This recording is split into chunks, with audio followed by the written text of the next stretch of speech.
Good evening, visitors. Welcome to the Australian War Memorial's Last Post ceremony. My name is Yana Johnson, and joining us today from the Australian Army is Warrant Officer Class 2 Joanne Davey. We welcome the veterans who have served, those that are still serving, and the families that support them.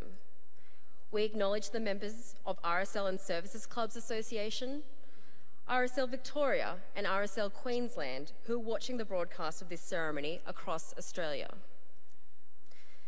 During the ceremony, wreaths will be laid at the base of the pool of reflection by visitors. Please stand and join in singing the national anthem.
The Australian War Memorial was a vision of Charles Bean, Australia's First World War official historian.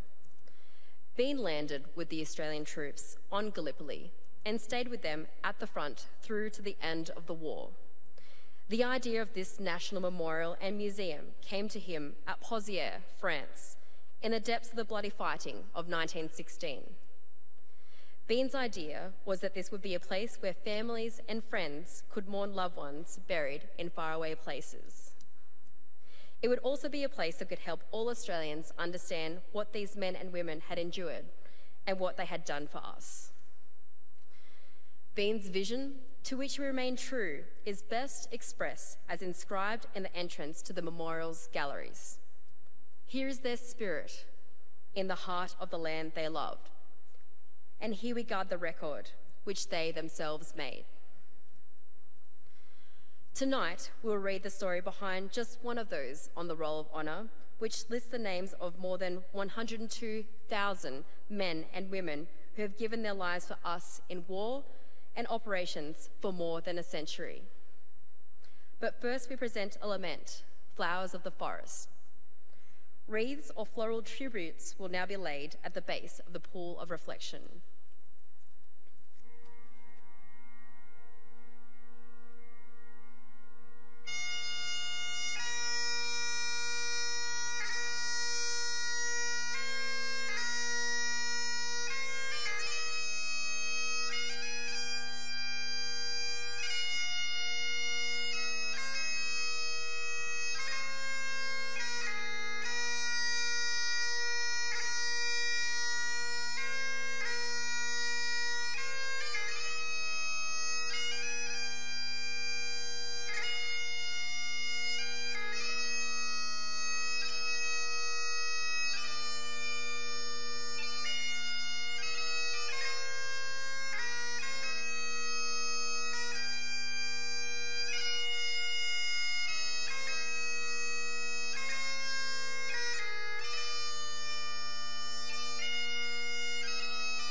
remember and pay tribute to Private Arthur James.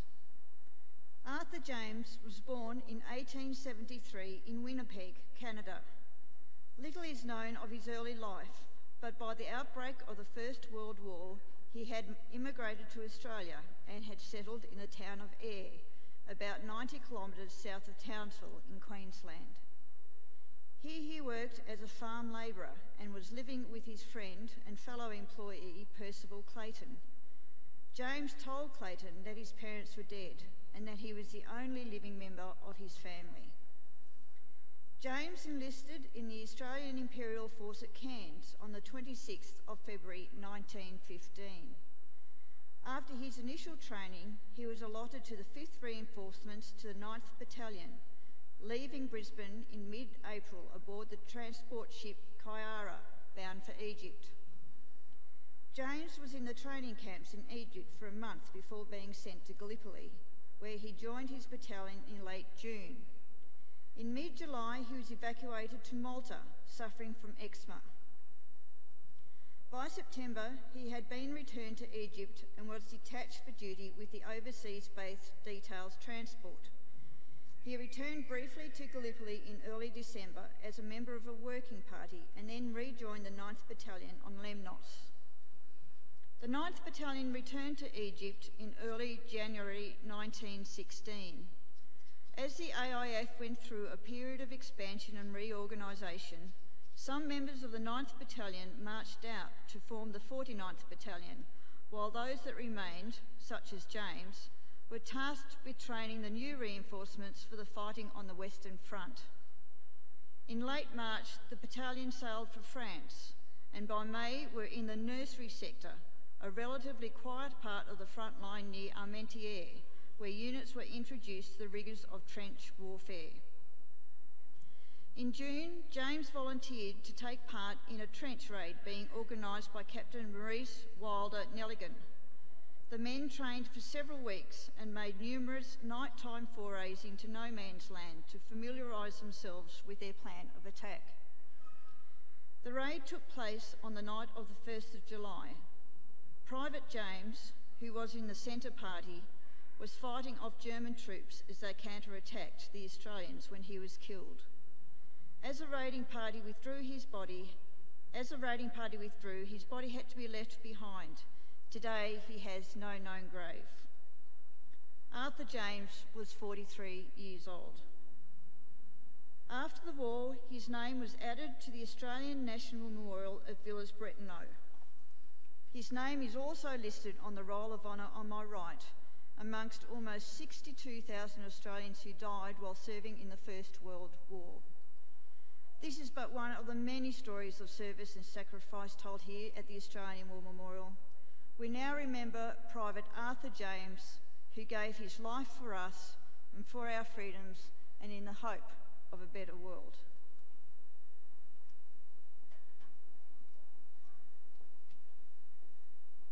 Please stand for the reading of the Ode and the sounding of the last post.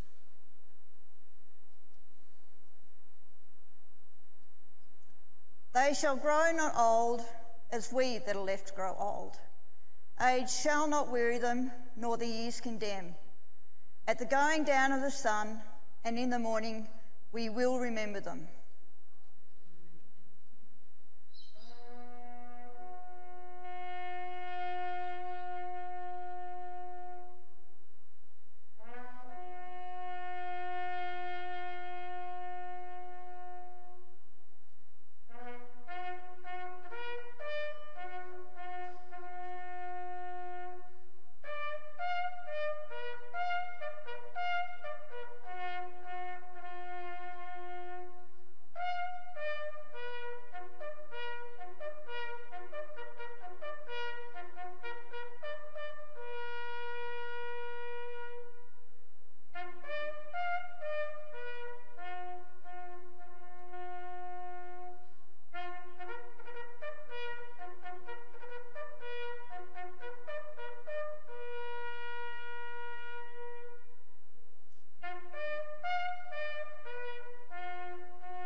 Lest we forget.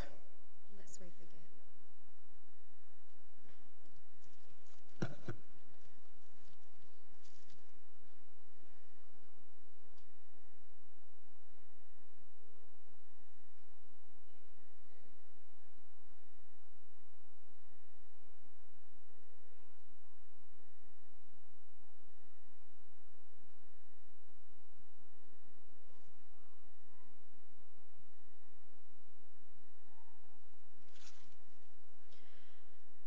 We leave you this evening with the words of the memorial's founder, Charles Bean.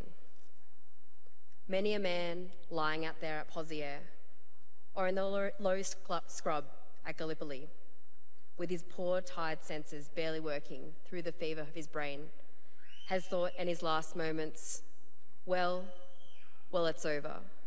But in Australia, they'll be proud of this. Ladies and gentlemen, girls and boys, that concludes the last post ceremony. We thank you for visiting the Australian War Memorial and we wish you a very good evening.